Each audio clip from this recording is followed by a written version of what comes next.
The signal arrived without warning. It came as a thin thread of sound in the endless darkness between the stars. A faint whisper that only the most sensitive deep space receivers could hear. At first, it seemed like background noise, the kind that fills the universe random, static radiation from dying stars. But then it repeated, clear, measured, human. It was a distress call.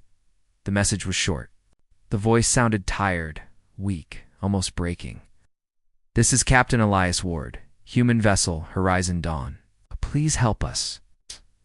The words faded into static, then looped again. At Earth's orbital command, alarms lit up across multiple stations. Operators rushed to verify the signal's source. Coordinates came in a planet on the edge of known space, a gray world no human had ever visited. According to every database, it was dead. No water, no atmosphere, no life. Run. "The cross-check," said Commander Hale, stepping into the control room. His voice was deep, steady, the kind that could cut through chaos, could be an echo from an old war. The technicians worked quickly. The results made no sense. The signal matched modern human distress codes exactly. Encryption was still active, which meant it couldn't be older than a few years. And yet the planet's records showed no human ship had ever been near it. Someone whispered, "Sir, it's genuine." Hale's eyes narrowed. Or someone wants us to think it is. For hours the leadership debated. Some argued it was too risky. Humanity's enemies had tried tricks like this before. Others said ignoring the signal would mean leaving possible survivors to die. In the end, the vote was split, but the decision fell to Hale. He gave the order. "We'll investigate, but we go in quiet. No broadcasting, no chatter. We treat this like a battlefield." The Ardent Spear was chosen for the mission. It was a small frigate, fast and heavily armed for its size. Her crew was experienced, but none of them had been this far from Earth before. Hale walked through the docking bay as they prepared to depart. Lyra, the ship's engineer, was triple-checking every system. Voss, the pilot, leaned against the hull, chewing on a piece of gum and pretending not to be nervous. Dr. May, the mission science officer, moved silently through the bay, her expression unreadable. Hale climbed aboard and gave one last look. At Earth hanging in the distance blue, fragile and far too quiet. "Let's bring them home," he said. The jump to the edge of the coordinates took 12 hours. The crew passed the time with quiet conversations, maintenance checks, and the occasional joke from Voss. But something about the silence outside the ship felt heavier than usual. No stray transmissions, no passing cargo ships, just empty black. Halfway through the journey, something strange happened. Lyra called Hale to the come station. "Sir, you need to hear this." She played a short clip, the SOS signal, the same voice as before, but this time in the background. There was a faint metallic scraping, like chains dragging across steel. "Was that there before?" Hale asked. "No," Lyra said. "I checked the original file. This is new." They stared at the waveform on the screen. Sound didn't belong. It was too sharp, too deliberate. When they finally dropped out of jump space, the planet appeared on the view screen cold, cracked, lifeless. Its surface was a patchwork of gray canyons and black plains under a thin haze of dust. Orbiting it was nothing. No satellites, no wreckage, no ships. Voss whistled low. The place looks like it died 1,000,000 years ago. The beacon signal was coming from the planet's surface, buried inside a small bunker near the equator. It pulsed steadily like a heartbeat. Hold. Ordered the ship into a low orbit. The spear scanners swept the area. Searching for heat signatures or power sources, they found nothing except the beacon. Hale didn't like it. It was too clean. A real crash site would leave debris, scattered metal, heat traces from escape. Pods. This was precise. Still, orders were orders. It took the dropship down through the dusty atmosphere. The wind howled against the hull, carrying fine particles that clung to the windows like ash. When they landed, the ground crunched under their boots dry, brittle, and dead. The bunker entrance was half buried in dust. Lyra cut through the rusted metal doors with a plasma torch. Inside, the air was stale, but breathable. A narrow corridor led to a small room lit by a single flickering panel, and there it was, the source of the signal. A distress transmitter sat on a metal table, humming softly. It was old, but not ancient. The casing was scratched, the edges dented, but the core still glowed blue. Lyra ran a scan, then froze. This doesn't make sense, she said. Look at the manufacture date. Hale looked. Numbers burned on the display were impossible. The beacon was stamped with a date from next year. He felt a cold weight settle in his stomach. That's not possible. They were still trying to process the meaning when the ships come crackled to life in Voss's earpiece. Sir? We've got company. Up above, in the thin upper atmosphere, something was moving fast. The warning from orbit came too late.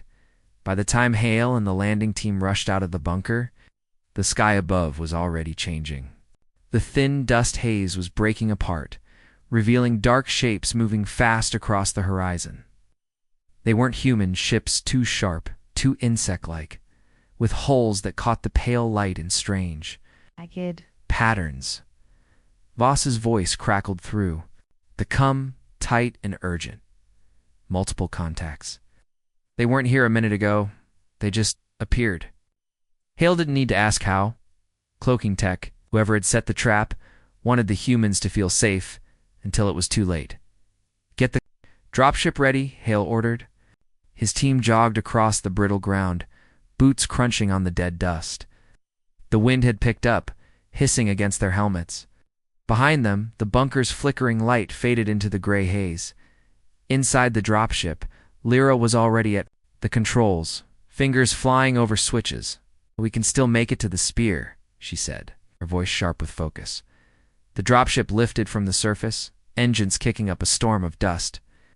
But as they rose higher, the dark shapes in the sky multiplied. There were at least a dozen now, moving in perfect formation, boxing them in. Voss's voice came again, this time from the spear in orbit. They're not responding to Hale's. They're not scanning us. They're just closing in. Hale kept his eyes on the shapes.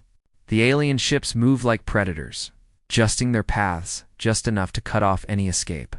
When they broke through the upper atmosphere, the full view hit them sleek alien craft, each one bristling with strange weapon pods. They formed a half-circle around the ardent spear, forcing the human frigate to hold position. One of the alien ships broadcast a signal. And to Hale's surprise, the voice that followed was human. Perfect human language, smooth and cold. We knew you would come, the voice said. Humans cannot resist the call for help. It is your greatest weakness. The comm went dead. On the spear's bridge, the crew exchanged uneasy glances. Dr. May stood near the tactical console, her hands clasped behind her back. They studied us, she said quietly. They knew the signal would work. The alien ships began to tighten the circle. Hale could see their weapon pods glowing faintly. Now, charging for a fight, his mind ran through the options. Outnumbered, outgunned. If they fired first, they might not get a second shot. Lyra's voice cut through his thoughts. Commander, their formations. They're herding us toward the planet's shadow. They want us away from sunlight? Hale frowned. Why? Before anyone could answer, one of the alien ships fired. A beam of searing light passed close enough to the dropship to make its hull shudder. They were forcing the humans into position. Voss Hell called, hold position and keep the shields up. Lyra, get us back aboard. We're not dying in the atmosphere. The dropship locked into the spear's bay just as the alien voice returned. Surrender your vessel. No harm will come to you. Refuse, and we will take what we need from your remains. The bridge went silent. Hale looked at each crew member. In turn, Lyra, jaw tight. Wass, knuckles white on the controls. Dr. May still unreadable. Not an option. He tapped a control on his wrist console.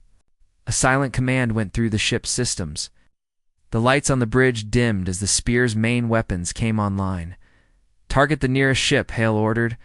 We make a hole, Then we run. The aliens must have sensed the change. Several ships shifted position, blocking the escape path. Their glowing weapon pods flared brighter. The first shot from the spear was not a warning. Concentrated burst from its forward rail cannon tore through the alien ship's hull in a shower of molten fragments. The gap lasted only seconds before. The others closed it, but it was enough to start the fight. The void exploded into chaos. Beams of energy flashed between ships. The spear's shields flared under repeated hits. Voss threw the frigate into a violent spin, dodging one beam only to take another on the starboard side. They're trying to disable us, not destroy. Lyra shouted over the alarms. Hale's jaw tightened. They want the ship intact.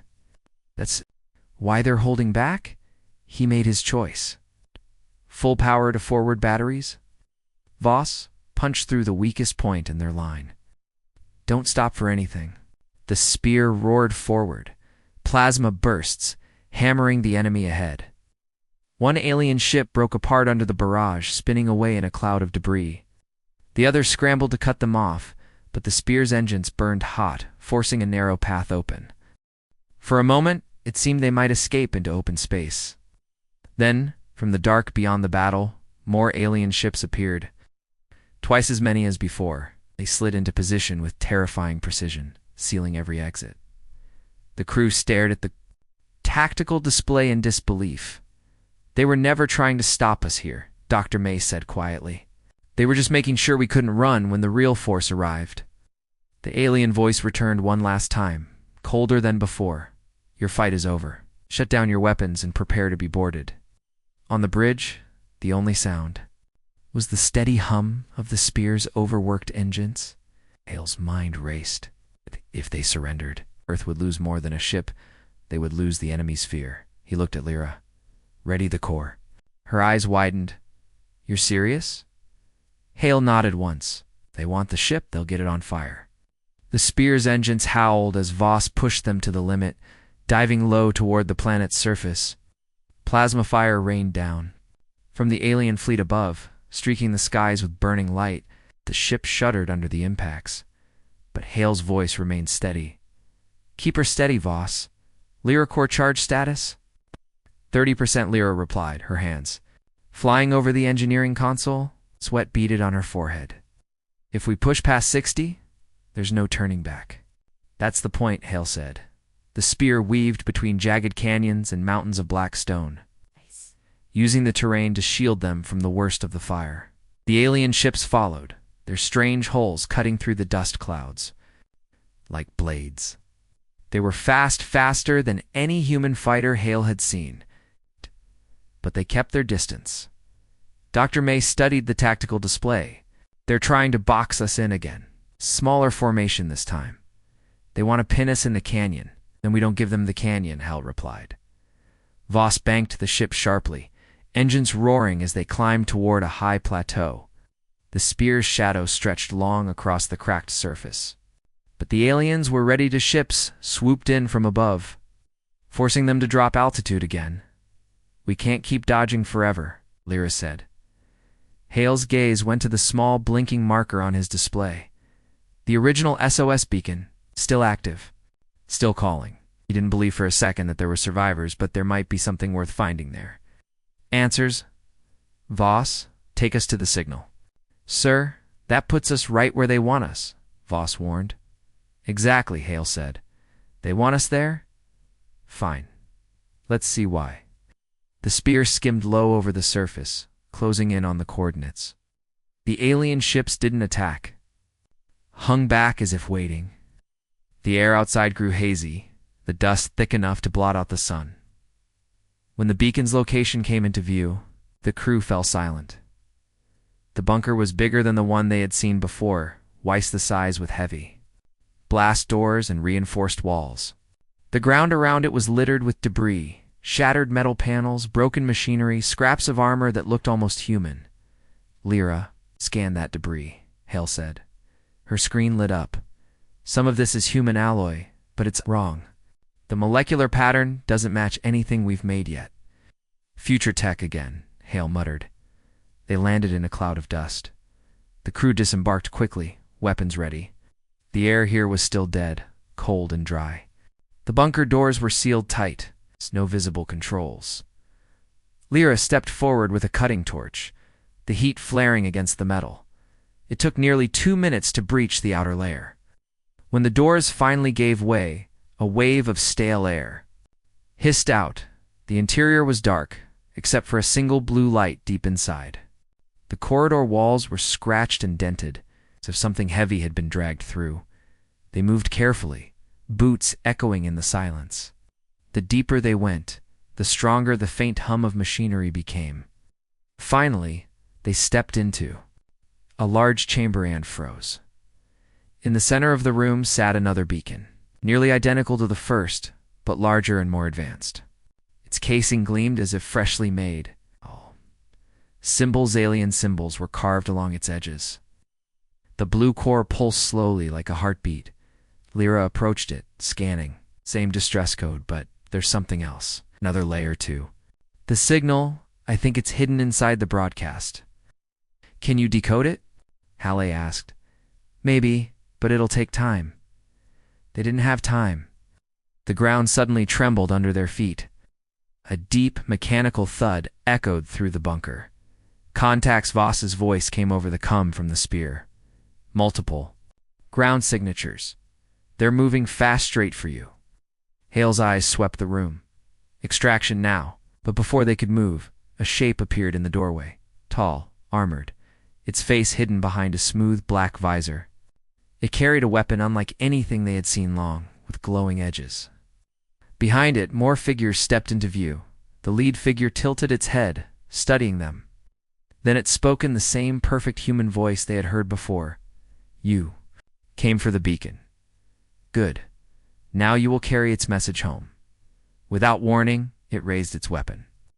The blue glow flared, and the world went white. When Hale's vision cleared, they were outside, lying on the ground near the dropship. The bunker was gone, not destroyed gone, as if it had never been there. Only the flat, cracked earth remained. The beacon was in Lyra's hands. It was warm to the touch, sir, she whispered. I didn't pick this up.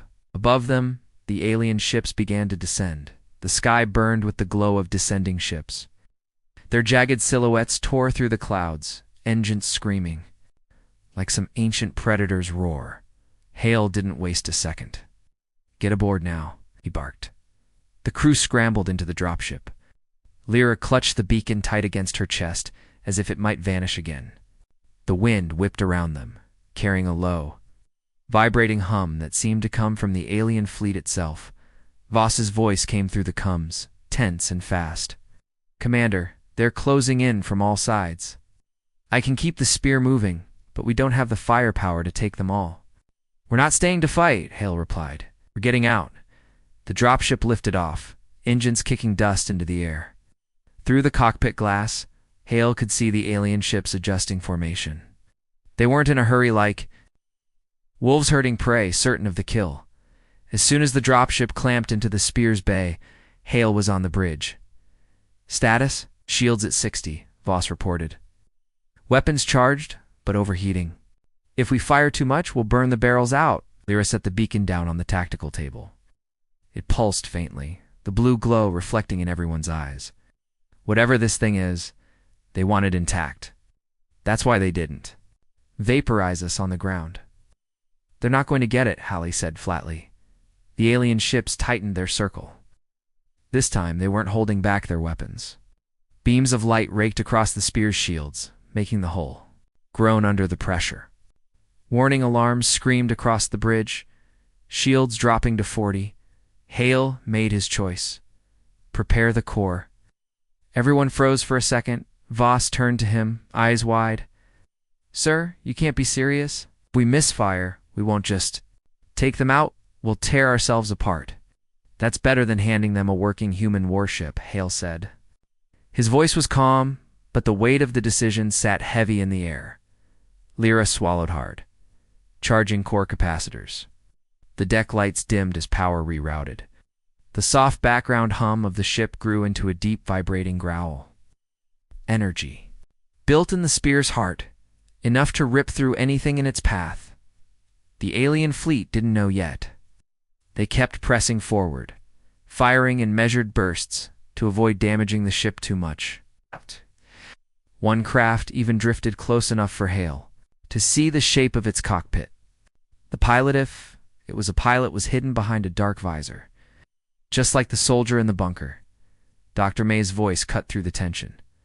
"Commander, what if the beacon is more than bait?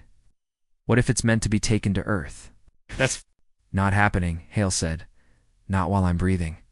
The aliens made their move. 3 ships broke formation, darting toward the spear's flanks. Boarding claws unfolded from their holes, long, sharp, and fast. "They're trying to latch on," Voss shouted. "Fire point defense." Hall ordered. The spear's automated turrets roared to life, spitting bursts of tungsten at the incoming claws. One alien ship lost a wing and spun into the void. Another pulled back, smoking, but the third kept coming. It slammed into the spear's port side. The metal screamed as the boarding claw dug in. Red lights flared across the bridge hull. "Breach deck 6. Hail the security. Hold that section." "Nothing gets through," Static answered. Then the cum cleared with a burst of gunfire and shouts. "They're inside." Before Hale could respond, the Corps' charge warning flashed on Lyra's panel. 70%, she said. "If we fire now, we'll hit everything within 2 kilometers, but we'll be caught in the blast, too." Hale stared at the tactical map. The aliens were close to close. If they fired now, they might survive with heavy damage. If they waited for a perfect moment, they risked losing the ship entirely. "Voss," he said, "aim for the center of their formation. On my mark, we burn." The alien voice returned over the comms. Smooth, cold, confident. "You are surrounded. Your survival is impossible. Power down, and you may live." Hale leaned toward the console. "You first." The alien ships moved as one, pulling tighter, trying to force the spear into the planet's shadow again. 85%. Lyra called. The boarding alarm blared louder. Dr. May pulled a sidearm from her jacket. "If they get through here, they'll take the bridge in seconds." Hale didn't blink. 95%. The alien ships made their final move, weapons glowing bright. The boarding claw dug deeper, metal groaning. Hale gave the order. "Fire." The spear's core unleashed a blinding wave of energy, a sphere of fire and light that expanded in every direction. Alien ships caught in the blast erupted into molten debris. The boarding claw on the port side ripped free as its host ship was torn apart. On the bridge, the crew clung to their stations as the shockwave threw the spear into a violent spin. Systems screamed warnings: reactor strain, shield collapse, hull fractures. But they were still alive. When the light faded, half the alien fleet was gone. The rest hung back, weapons cold. They didn't retreat, but they didn't advance either. "They're watching us," Voss said. Hale steadied himself. "Let them watch. We're leaving." The spear limped toward the edge of the system, engines coughing but holding. The alien ships shadowed them at a distance, never attacking again. On the table between them, the beacon pulsed once, twice, then stopped. Dr. May stared at it. It shut itself down.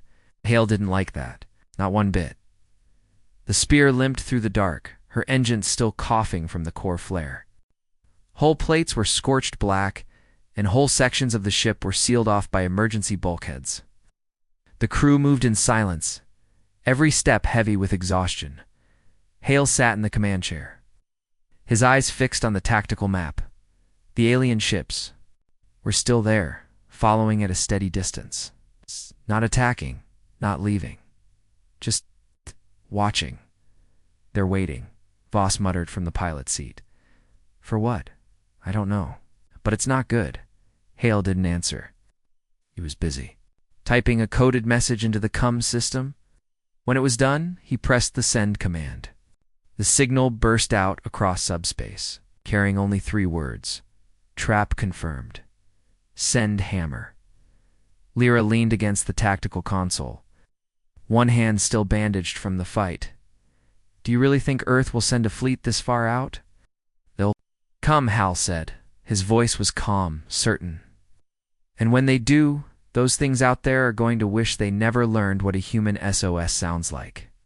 The alien ships kept their distance for another hour, then began to drift away, fading into the darkness. No pursuit. "No more taunts over the cum that's strange," Dr. May said quietly. They had the advantage. Why pull back now? Hale looked at her. "Because they think we're already dead."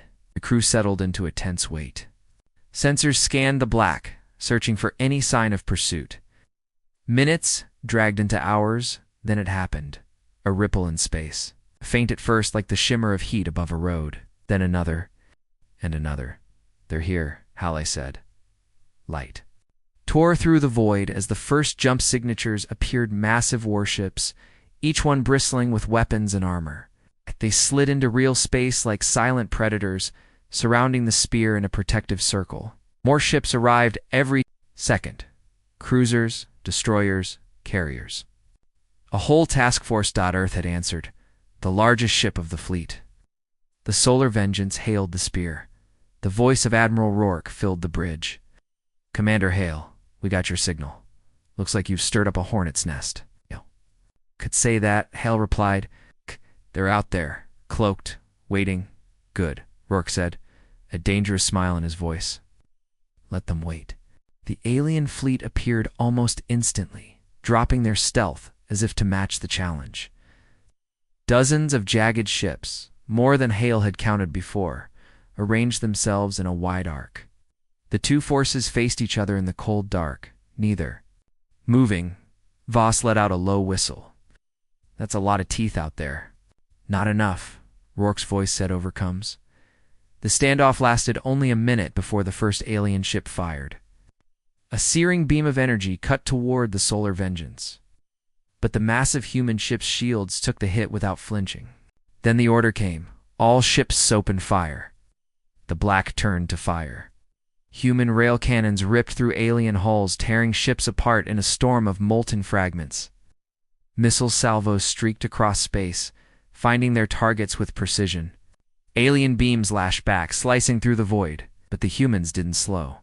The spear joined the fight, her damaged guns roaring in defiance. Lyra's hands flew over controls, keeping weapons cooled between shots. Voss weaved the ship through debris fields, dodging enemy fire with reckless skill. One alien ship tried to break past the line. Damon straight for the spear. Hale didn't hesitate. Target their engines now. The rail cannon fired, punching a hole clean through the alien's drive core. The ship exploded in a bloom of blue-white light, its remains drifting into the void. Minutes felt like hours. The alien fleet fought hard, but for every human ship they damaged, 2 of theirs were destroyed. The tide was turning. Then, just as quickly as it had begun, the alien ships broke formation. One by one, they vanished into jump space, leaving only wreckage and silence. Behind, the humans didn't chase. Rourke's voice came through the cum again. "Hale, get that ship home. We need to talk about whatever bait they used to pull you out here." Hale glanced at the beacon, still resting on the tactical table. It was dark now, no light, no hum. But something about it felt awake. "We'll bring it," Holly said. As the fleet formed up for the return trip, Dr. May spoke quietly from the back of the bridge. "They didn't come here to win. They came to see how we fight." Hale nodded slowly. "Then let's hope they didn't like the answer." The fleet turned toward home, engines flaring bright against the dark. But far beyond their sensors, in a place no human ship had ever seen, a much larger force was already moving. The journey back to Earth was slow. The spear limped inside the protective wall of the fleet, her damaged hull creaking with every jump. Technicians from other ships patched what they could. But the worst of the scars would need full repairs at the docks. Hale spent most of the trip in the briefing room with Admiral Rourke. Reports from the battle were grim: 7 human ships lost, dozens damaged. But compared to the size of the alien fleet they had faced, the survival rate was remarkable. "They didn't hit us with everything they had," Rourke said, tapping the table with one finger. "You saw it too. Half their weapons stayed cold. That wasn't a real invasion. It was a probe." Hale nodded.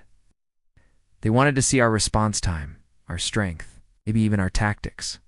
And now, Rourke said, leaning forward, we have to decide if we wait for the next move or make it ourselves.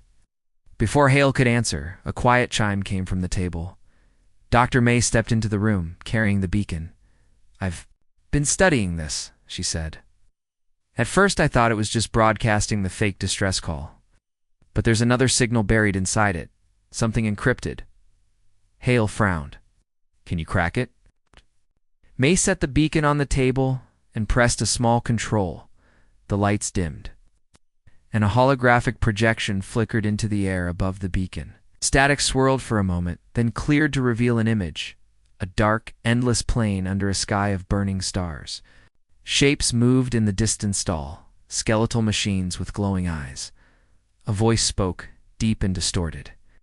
This is only the first test. The harvest will come soon. Prepare your worlds if you can.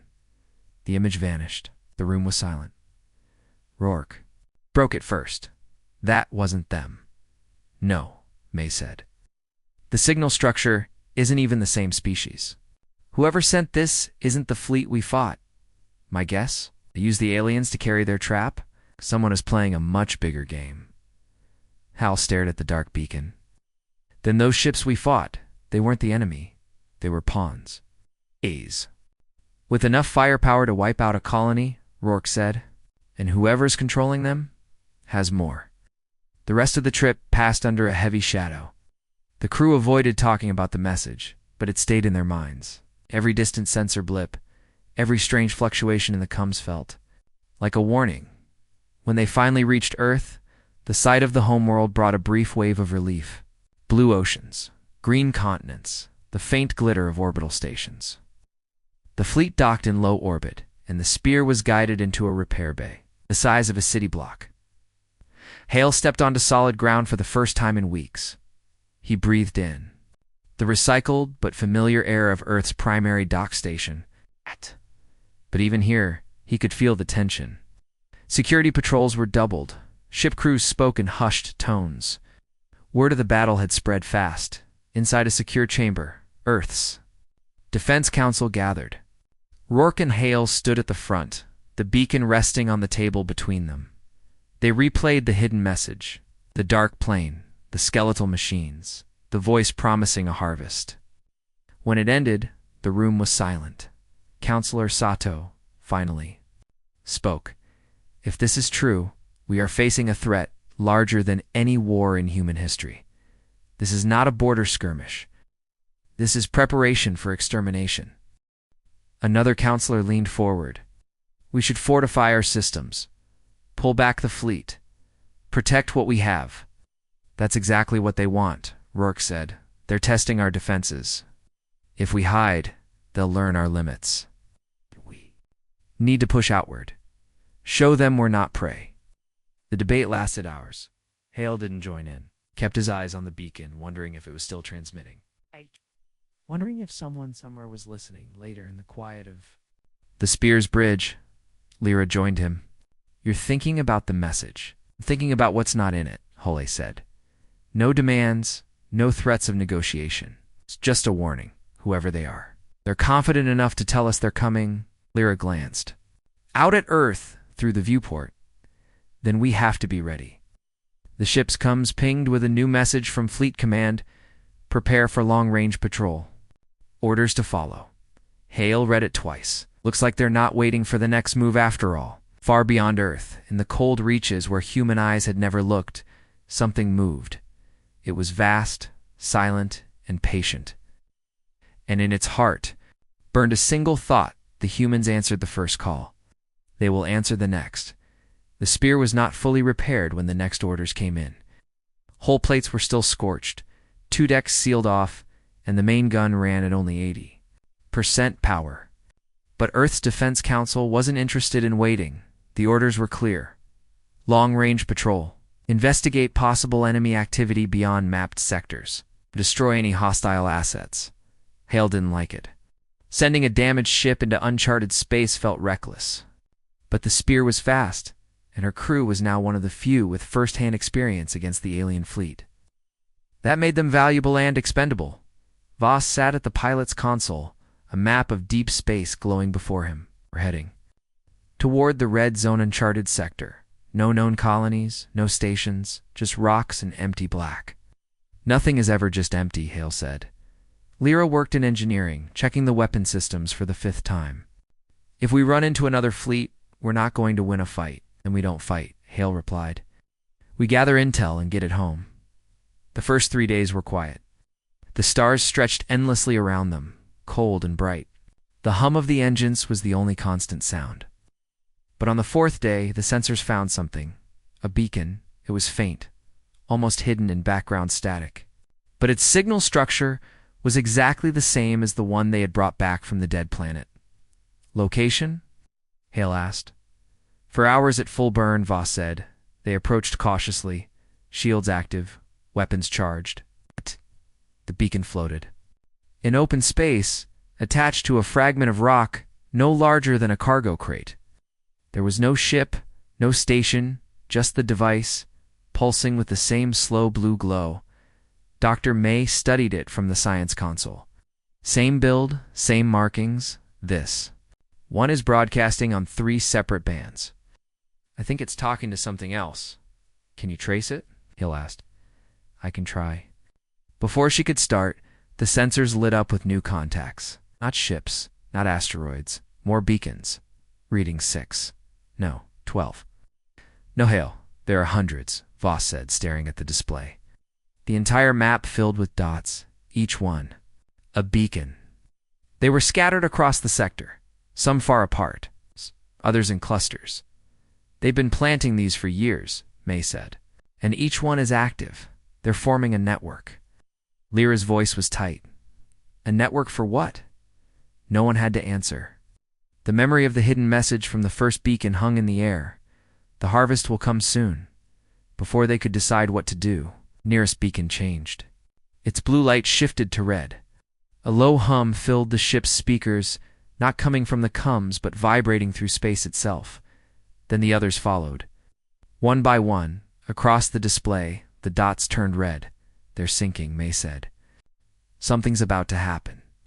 The red lights began to pulse in unison, faster, louder. The hum deepened into a roar that rattled the spear's hull. Hale's instinct screamed at him. Voss, get us out of here. The spear turned hard. Engines firing at maximum? But before they cleared the sector, space itself seemed to tear open. Gaps appeared in the black perfect ovals of darkness deeper than the void. They were portals, and from them came shapes, massive shapes. The first emerged like a shadow pulled. Into the light-long, jagged ships the size of cities, their hulls lined with spines that glowed faintly. Behind them came more, dozens, maybe hundreds. Voss swore under his breath. That's not a fleet, that's an armada. The spear's sensors couldn't even register the full count. The alien fleet they had fought before was nothing compared. To this, these ships made the others look like scouts. They were never coming for just one system, May said quietly. They're coming for everything. The beacons stopped pulsing. Their job was done. The portals stayed open, spilling more ships into human space.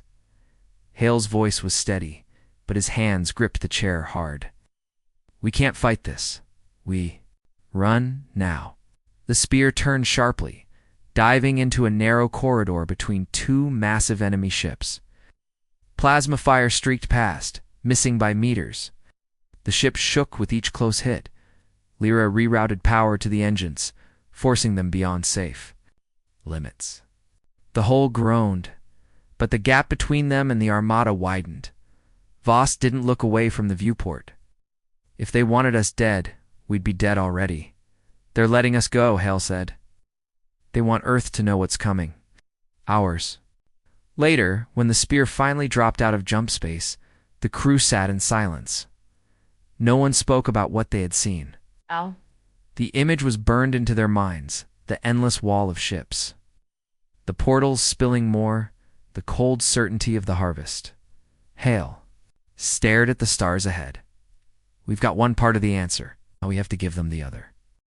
The spear reached Earth in less than half the normal travel time. They pushed the engines so hard that by the time they arrived, 3 of the coolant systems had failed, and the whole temperature was near dangerous levels. But Hale didn't care about the damage. Every second lost was another second the Armada moved closer. As soon as they docked, armed security officers were already waiting. Admiral Rourke himself met them on the platform, his expression hard. "What did you see?" he asked before the airlock was even sealed. Hale didn't answer.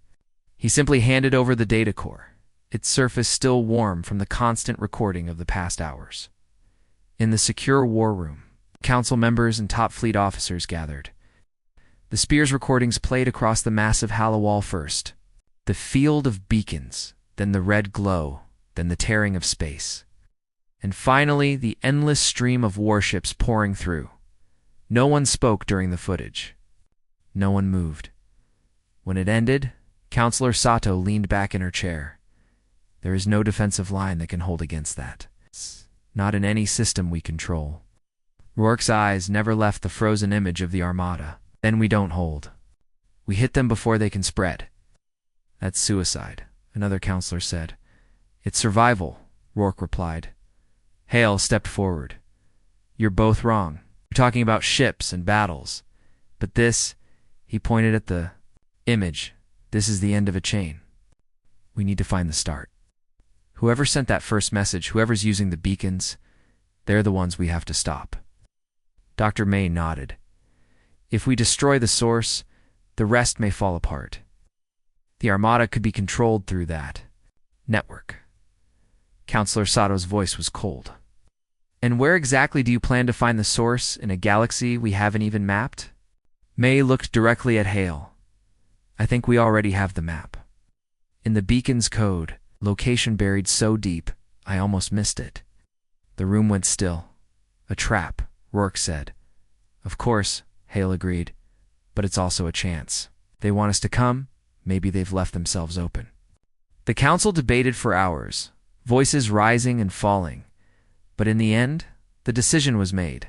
A small strike force would go, not a fleet just enough to slip through without drawing the full attention of the Armada. The Spear was on that. List repairs were rushed. Crew worked day and night, welding new armor plates over the burns, replacing half-melted wiring. The ship still bore scars, but she was ready to fly. Before departure, Rourke spoke quietly to Hale in the docking bay. If you find this source, you don't wait for orders. You destroy it, even if you don't make it back. Hale nodded once. Understood. Spear launched under silent skies, accompanied by 2 other ships. Their course was locked. Toward the coordinates May had extracted deep in uncharted space, beyond even the range of the most distant human probes. For 3 days, nothing. Then on the 4th, they entered a region unlike anything in known space. The stars themselves seemed wrong-warped, bent, as if light didn't travel normally here. At the center of this strange system was a single structure, not a planet, not a station, something in between. A vast ring of black metal, spinning slowly around a sphere of pulsing white light. Whatever that is, Lyra whispered. It's not natural.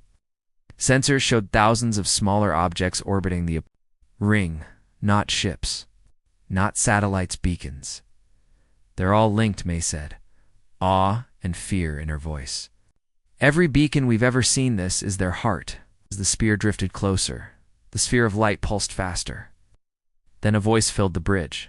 Not overcomes. Inside their minds we called, you answered. Now the harvest begins. The white sphere flared in from the dark between the stars. New shapes emerged, larger than any ship they had seen before. Living things, yet made of metal. Each one bigger than Earth's largest cities, their long limbs unfolding as if waking from sleep. The Spear's alarm screamed. The other 2 ships moved to form a defensive line, but Hale knew it was pointless. These weren't warships. These were the harvesters. He turned to Lyra. Send it all to Earth. Everything.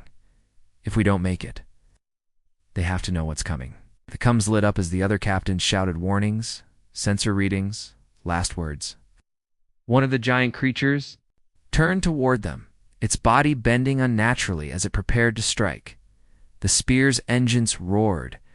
Hale pushed the throttle forward, heading straight toward the ring.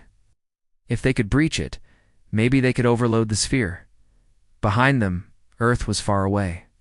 Ahead of them, the light burned brighter and brighter, and then everything went white.